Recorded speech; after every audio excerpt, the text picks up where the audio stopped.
तफ्तीशी ने 5 लाख रुपए की डिमांड रखी मेरे पास। मैंने 30 एक मरतबा दिया, 30 एक मरतबा दिया, उसके बाद 10 एक मरतबा दिया, 70 एक मरतबा दिया। ये इसकी कापी नहीं मुझे दे रहा था। ये भी मैंने कापी जो निज़ाम चल रहा है ना, उसी निज़ाम के तहत भी यही कापी ली। मिसल सारी चेंज कर दी और जज वो मुलजमों ने अपनी ज़मानतें वापस ले ली। वो बरी हो गए हैं वो।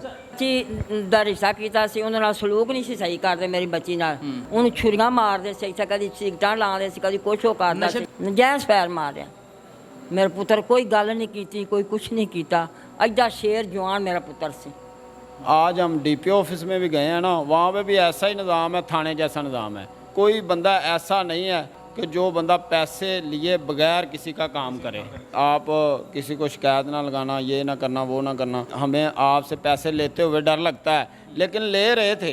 पिछले दिनों कुछ महीने पहले कोट अब्दुल मालिक में वकूआ होता है, फैक्ट्री एरिया थाना लगता है, जहाँ पर कि बेनोई जवाब बहन का जो खामद है वो अपनी बहन के जो भाई को बेदर्दी से यानी साले को कत्ल कर देता है, चौक में गोलियां मारता है, मौका पर कत्ल करके फ़रार हो जाता है। जब पैरवी की जाती है तो मुलजिम को गिरफ़्तार किया जाता है।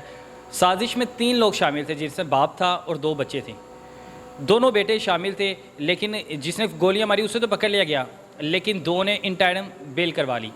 बेल करवाने के बाद होता क्या है, पुलिस जो है, जो तफ्तीशी है, इनसे भी पैसे खा लेता है, तकरीबन 3-4 लाख की बड़ी अमाउंट खा लेता है। उसके बाद मिसल इनके हक़ में लिख देता है। कुछ दिनों बाद क्या होता है, उस पार्टी से दूसरी से पैसे लिए जाते हैं, जो कि फुटेज चलाई जा रही है स्क्रीन पर कि तफ्तीशी उनसे भी पैसे लेता है और मिसल इनके ख़िलाफ़ और उनके हक़ में दे देता है। क्या कहानी थी, क्या वकूआ था, पहले मैं वो जानता हूँ। अस्सलाम वालेकुम। अच्छा इकरार भाई, मुझे बताइएगा कि तफ्तीशी ने पहले आपसे पैसे लिए? जी, तफ्तीशी पहले हीले बहाने करता था, पैसे लेने के तरीक़ेकार। मैंने फिर किसी के रेफरेंस से उसे कहा कि आप जो भी बात है ना मुझे बताएं। तफ्तीशी ने 5 लाख रुपए की डिमांड रखी मेरे पास। मैंने कहा यार 5 लाख रुपए मैं मुद्दई हूँ, थोड़े बहुत अगर आप कहते हैं तो मैं दे देता हूँ। जैसे ही मेरे पास पैसे आते रहे ना, मैंने 30 एक मरतबा दिया, 30 एक मरतबा दिया, उसके बाद 10 एक मरतबा दिया, 70 एक मरतबा दिया। ऐसे करके मैंने 2.5-3 लाख रुपया इसको खुलवा दिया। और इसने जब मिसल लिखने का टाइम आया तो ये मिसल लेट करता रहा। 3 पेशियों तक इसने मिसल पेश ही नहीं की, जज के कहने पे भी पेश नहीं की। अमजद शाह की अदालत थी, वहाँ पे पेश होना था। तो जो इसने फिर इसको मैंने कहा यार तू मिसल लिख क्यों नहीं रहा, मिसल पेश करो उधर, या मिसल हमें दिखाओ। उसने कहा दिखाऊंगा, टाइम आएगा। तो उसने मिसल उधर जो पेश की थी ना, ये वाली मिसल, ये इसकी कापी नहीं मुझे दे रहा था। ये भी मैंने कापी किसी तरीक़ेकार से ली है, चाहे आप यही लगा लें कि जो निज़ाम चल रहा है ना, उसी निज़ाम के तहत भी यही कापी ली। ये कापी मेरे पास है जो इसने कंप्यूटराइज लिखी हुई थी। पहले इसने ये 6 तारीख को इसने ये कापी दी और 16 तारीख को इसने ये कापी बदल दी। ये वाली कापी हैंड राइटिंग वाली लिख दी और यानी उसने मिसल सारी चेंज कर दी और जज वो मुलजमों ने अपनी ज़मानतें वापस ले ली। वो और इन टाइम पे बरी हो गए हैं वो। एक तरफ ज़्यादती की गई, जिनको सज़ा मिलनी चाहिए थी उनको आज़ाद तन्हा छोड़ दिया गया, खुला छोड़ दिया गया कि जाओ, यानी जुर्म करो, पैसे दो और आज़ाद घूमो। इस माँ का बेटा इस दुनिया से रुखसत हो गया है, इसका लख्ते जिगर इसे छोड़ गया जिसे ये दोबारा नहीं देख सकती। उस शख्स के 4 बच्चे थे, 4 बेटियां थी और 1 बेटा था। ऐसे ही माँ जी, 4 बेटियां थी और 1 बेटा था। इनका आसरा कौन है माँ जी? आपने तो अपना बेटा खो दिया है और पुलिस अब हीले बहाने कर रही है, पैसे मांग रही है। इन्हां दा आसरा अल्लाह ही है, इन्हां दा आसरा उनकी करना, देवर जेठ जेड़े वो ही करन दे। सबसे बड़ा बेटा था माँ जी? बड़ा बेटा मेरा वो 2 करार तो छोटा सी। अच्छा, इकरार भाई से हाँ, करार साहब तो छोटा सी। मेरा बेटा माशाल्लाह जवान सी, चंगा जना जवान सी, ते नजायज मार दिता है। गया क्या, किधर गया था बेटा आपका? अपना मेरा बेटा पैली ते सी, अपनी पैली तो उथे उन्हें दुध चोया है। उथे टाउन ही किसी ने दुध देंदा सी, उथों दे के ते घर पिछा सगियां दरा थानी आन लगा ते उथे राह चो बैठा सी। ਤੇ ਉਹਨੇ यानी वो पूरी ताक में था, ਹਾਂ उसने planning की हुई थी ਹਾਂ ਪਲਾਨਿੰਗ ਉਹਨੇ ਕੀਤੀ ਸੀ। ਉਹ ਉੱਥੇ ਬੈਠਾ ਸੀ, ਉੱਥੇ ਮੇਰਾ ਪੁੱਤਰ ਲੰਘਣ ਲੱਗਾ, ਉਹਨੂੰ ਉਹਨੇ ਗਾਲ ਦਿੱਤੀ ਏ ਤੇ ਉਹ ਮੇਰਾ ਪੁੱਤਰ ਅਗਾਂਹ ਹੋ ਕੇ ਉਹ ਦੁੱਧ ਉਹਨੇ ਆਈ ਰੱਖਿਆ ਤੇ ਉਹਨੇ ਆ ਫੈਰ ਮਾਰ ਦਿੱਤਾ। माँ जी दामाद ही दुश्मन बन गया, क्या वजह बनी थी? दामाद के साथ कोई लड़ाई झगड़ा था? ਬੱਚੀ ਸੀ ਨਾ, ਹਾਂ। ਬੱਚੀ ਦਾ ਰਿਸ਼ਤਾ ਕੀਤਾ ਸੀ, ਉਹਨਾਂ ਨਾਲ ਸਲੂਕ ਨਹੀਂ ਸੀ ਸਹੀ ਕਰਦੇ ਮੇਰੀ ਬੱਚੀ ਨਾਲ। ਉਹਨੂੰ ਛੁਰੀਆਂ ਮਾਰਦੇ ਸੀ, ਇੱਥੇ ਕਦੀ ਸਿਗਟਾਂ ਲਾਉਂਦੇ ਸੀ, ਕਦੀ ਕੁਛ ਉਹ ਕਰਦਾ नशे तमाशे भी करता ਹਾਂ था? ਨਸ਼ੇ ਤਮਾਸ਼ਾ ਡਕੈਤੀਆਂ ਵੀ ਕਰਦਾ ਸੀ। डकैतियाँ भी करता था? ਹਾਂ ਡਕੈਤੀਆਂ ਵੀ ਕਰਦਾ ਸੀ। ਦੋ ਭਰਾ ਹਨ, ਦੋਵੇਂ ਹੀ ਡਕੈਤੀਆਂ ਕਰਦੇ ਨੇ। ਤੇ ਉਹ ਇਹਨੂੰ ਅਸੀਂ ਆਪਣੀ ਬੱਚੀ ਨੂੰ ਆਪਣਾ ਘਰ ਬਹਾ ਲਿਆ। ਬਾਲਿਆ ਸਮਾਨ ਅਸੀਂ ਲੈ ਆਂਦਾ, ਕਿਸੇ ਨੇ ਚੁਕਾ ਦਿੱਤਾ ਸਮਾਨ ਚੁੱਕ ਕੇ ਲੈ ਆਂਦਾ। ਬਸ ਇਸ ਗੱਲ ਤੋਂ ਉਹ ਮੇਰੇ ਪੁੱਤਰ ਨੂੰ ਆਂਦੇ ਨੇ ਸੁਲਾ ਕਰੋ, ਸੁਲਾ ਉਹਨੇ ਨਹੀਂ ਕੀਤੀ। ਉਹਨੇ ਆਖਿਆ ਅਸੀਂ ਨਹੀਂ ਸੁਲਾ ਕਰਨੀ। ਉਹ ਉੱਥੋਂ ਲੰਘਿਆ ਤੇ ਉਹਨਾਂ ਫੈਰ ਮਾਰ ਦਿੱਤਾ ਮੇਰੇ ਪੁੱਤਰ ਨੂੰ, ਨਜਾਇਜ਼ ਫੈਰ ਮਾਰਿਆ। ਮੇਰੇ ਪੁੱਤਰ ਕੋਈ ਗੱਲ ਨਹੀਂ ਕੀਤੀ, ਕੋਈ ਕੁਛ ਨਹੀਂ ਕੀਤਾ। ਐਡਾ ਸ਼ੇਰ ਜਵਾਨ ਮੇਰਾ ਪੁੱਤਰ ਸੀ ਤੇ ਮਾਰ ਦਿੱਤਾ। ਤੇ ਹੁਣ ਉਹ ਵੇਖ ਕੁਛ ਕਰਨ ਨਹੀਂ ਦਾ ਰਿਸ਼ਵਤ। कुछ भी नहीं करी, हाँ पुलिस खामोश है अब। रिश्वत खादी आਉਂਦੇ ਨੇ बस। कही जा रहे हैं। अच्छा इकरार भाई, आपके कोई है ज़हन में कोई दुश्मनी वगैरह हो उनकी, बाहर कोई मुंह मारी हुई हो जिसकी वजह से इस हद तक वो चले गया? डिवोर्स वगैरह का भी सीन तो नहीं था ना, कोई ताल्लुक का इस तरह का कोई सीन? नहीं डिवोर्स अभी होनी थी। अभी होनी थी, भी हुई नहीं थी? नहीं डिवोर्स नहीं हुई थी। बाकी हमने वो उनका ना सामान अपना का मुतालबा किया था, बेटी अपने को हम घर ले आए थे। अच्छा। तो उसी रंजिश में आके उसने फायर मारा तो भाई को कत्ल कर दिया। और एक तो हमारी बहन घर में आ गई, दूसरा हमारे साथ भाई हमारा चला गया, तीसरा जो वकूआ सबसे संगीन वकूआ हुआ है ना, ये सब इंस्पेक्टर ने हमारे साथ कर दिया है। सब इंस्पेक्टर ने हमसे पैसे भी ले लिए। नाम क्या सब इंस्पेक्टर? सब इंस्पेक्टर का नाम है गुलाम मोहम्मद जी, हम उसके कहते हैं। ये जो गुलाम मोहम्मद है, गुलाम मोहम्मद की फुटेज चल रही है स्क्रीन पे, मैं बार बार ये फुटेज चला रहा हूँ। फुटेज चलाने का मतलब ये है कि जो कानूनी अदारे हैं, हमारा कानून है, अगर यही पैसे लेके मिसल चेंज कर दे, मिसलें तब्दील कर दे, तो जिनके साथ जुल्म होता है उनको इंसाफ कौन देगा? अब ये फुटेज चल रही है, फुटेज में साफ दिखाया जा रहा है कि ये जनाब पैसे वसूल कर रहे हैं और कहा जा रहा है कि मिसल बदल दी जाएगी।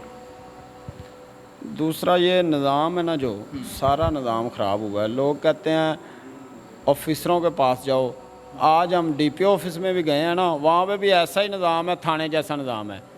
एक जगह पे गए हैं, उन्होंने कहा डायरी नंबर वहाँ से लगेगा। एक जगह ने कहा कि डीएसपी लीगल के पास चले गए। डीएसपी लीगल के साथ हम गए हैं, मिले हैं वहाँ पे। उन्होंने हमें कहा था कि सुबह 10 बजे डीपीओ साहब बैठेंगे, और मैं सुबह अब 10 बजे डीपीओ साहब के पास जाऊँगा और उन्हें जाकर बताऊँगा कि ये मामला है। अगर वो भी सुन लें तो ये निज़ाम ही इस तरह का हुआ है कि कोई बंदा ऐसा नहीं है कि जो बंदा पैसे लिए बगैर किसी का काम करे। अच्छा एक और बात बता दूं आपको, ये जो इकरार साहब हैं, इकरार साहब निजी टीवी के सहाफ़ी हैं। सहाफ़ियों के साथ पुलिस का ये बर्ताव है, सहाफ़ियों से पैसे वसूल किए जा रहे हैं। तो हमारी सहाफ़ी बरादरी कहाँ गायब है? सबसे पहले तो मैं ये पूछूंगा ना कि सहाफ़ियों के साथ अगर जुल्म होता है, उनसे अगर पैसे भी वसूल किए जा रहे हैं, तो सहाफ़ी बरादरी कहाँ सोई हुई है? अगर ये आज खड़े नहीं ना हो सकते, तो मुझे नहीं लगता कल को किसी और पे मुश्किल वक्त आएगा तो ये खड़े होंगे, एक साथ खड़े होंगे। इकरार भैया, आपने किसी को अपना बताया नहीं, इसके बावजूद भी आपसे पैसे वसूल करते रहे?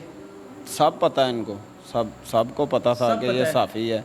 और ये बाकायदा ये भी कहते रहे हैं कि आप किसी को शिकायत ना लगाना, ये ना करना, वो ना करना, कि हमें आपसे पैसे लेते हुए डर लगता है। लेकिन ले रहे थे और डिमांड भी करते थे। किसी का काम कोई भी चला जाए ना, बेशक कोई भी चला जाए, पैसे लिए बगैर ये काम नहीं करते। और एक दिन हम इत्तफाकन डीएसपी साहब के पास बैठे हुए थे, तो इसकी 2500 रुपये की दरख्वास्त, बेशक आप डीएसपी ऑफिस से पता भी करवा लें कि 2500 रुपये की खातर डीएसपी ने इसकी वो बेइज्जती की। हमने देख के ना हम खुद शर्मिंदा हो रहे थे कि यार हमारा जब इनको पता चलेगा तो इतने पैसे इसने ले लिए हैं, तो तब डीएसपी इसके साथ क्या सलूक करेगा। लेकिन डीएसपी उनको ये ज़रूर कह रहा था कि यार किसी का पैसे लिए बगैर ही काम कर दें, क्योंकि उनको पता है कि ये अमला पैसे लेता ही लेता है, लेकिन उन्होंने ये लाजमी कहा था कि यार किसी से पैसे लिए बगैर भी कोई काम कर दिया करें, आपके चौकी के अंदर साल पैसे ही लेते हैं। अच्छा, एक तो दुख आपको ये, एक तो पहाड़ जुल्म का ये टूटा कि भाई चले गया, दूसरा बहन घर पे आ गई, ठीक है, बहन के भी बच्चे हैं? नहीं, बहन के बच्चे नहीं। भाई आ गए, भाई चले गया दुनिया से, बहन घर में आ गई, आप लोगों को तो हंसता बसता ख़ानदान ही उजड़ गया, और दूसरा पुलिस और प्रेशर डाल रही है। पुलिस, अब इंसान तो वैसे ज़हनी मरीज़ हो जाता है। और मैंने सुना है कि आपने काम वगैरह भी छोड़ दिया जो आप कर रहे थे, फ़िलहाल जॉब वगैरह भी आप? मैंने अपना कैमरा सेल कर दिया है, और इसी थ्रेड की वजह से ना मैं बाहर नहीं जा पा रहा। उनकी आपको मैं फुटेज देता हूँ, उनकी फुटेज हैं, टिकटॉक पे वायरल हैं। 3-3 गन्ने पकड़ी हुई हैं उन्होंने, ये देखें, मैं आपको दिखाता हूँ, उन्होंने 3-3 गन्ने पकड़ी हुई हैं। और ये मैं स्क्रीन पे चला रहा हूँ, ये और पिछले दिन मैं डेट पे गया था ना, तो वो लड़का ये जिसने गन्ने पकड़ी हुई हैं, बाकायदा मेरा उसने ताक़ुब किया है, मेरे पीछे आया है, नैनसू चौक से आया है। फिर जब हमने देखा तो मेरा गार्ड नीचे उतरा है, वो दोस्त ही था मेरा, वो साथ होता है, समझ ले गार्ड ही समझ ले, तो वो नीचे उतरा है, तो उसने ना बाइक आगे ले गया वापस करके, तो फिर मैं अपने घर को आ गया हूँ। तो मैं आपको ये दिखा रहा हूँ, ये देखें। हाँ, ये फुटेज चला रहा हूँ मैं, ये इकरार भाई से फुटेज लेके चला रहा हूँ। अच्छा इकरार भाई, क्या कहना चाहते हैं डीपीओ साहब को, क्या कहना चाहते हैं वज़ीर आला पंजाब साहब, पंजाब परवेज़ इलाही साहब को क्या कहना चाहते हैं? वज़ीर आला ने तो बड़ी सख्ती की है ये कानूनी इदारों पे, उसके बावजूद भी ये काम हो रहे हैं, उनको कोई पैगाम देना चाहते हैं आप? मैं सिर्फ अपने जड़े हुक्मरान ने या अपने वज़ीर आला वज़ीर आज़म ने, इन्हां नूं इन्ना ही पैगाम देना चाहता वां कि एक भी वादा वफा कर दिओ, किसी गरीब का भला हो जाए। जिहड़ा यह कहंदे ना करप्शन पाक करदियां दे, करप्शन तो पाक करदियां दे, यह गल ही पूरी कर लैन ते इन्हां वास्ते इन्नी बड़ी है। बाकी तो बिल्कुल आपके सामने है कि ये निजी टीवी के सहाफ़ी हैं, ये पुलिस इनके साथ भी सलूक कर रही है। और सहाफ़ी बरादरी को फिर मैं एक बार ख़ास पैगाम देना चाहता हूँ, क्योंकि मैं अपनी जो थंबनेल लिखूँगा ना, उस पर सबसे ज़्यादा तो मैं तनकीद करूँगा ना अपने सहाफ़ी बरादरी को करूँगा, कि अगर हमारा कोई सहाफ़ी जो भाई है किसी मुश्किल में पड़ता है, हम लोगों ने उसके साथ खड़े होना है, ना कि उसका साथ छोड़ना है। दरख्वास्त यह है जितने भी मेरे सहाफ़ी भाई हैं कि आज इकरार भाई के साथ खड़े हों, जो इनके भाई के कातिल हैं उन मुलजिमों को गिरफ़्तार करवाया जाए और उनको कैफ़रे किरदार तक पहुँचाया जाए। दरख्वास्त यह है। अपने मेज़बान तलहा नवीद को दीजिए इजाज़त, फिर मिलेंगे एक नई स्टोरीज़ के साथ। अल्लाह हाफ़िज़।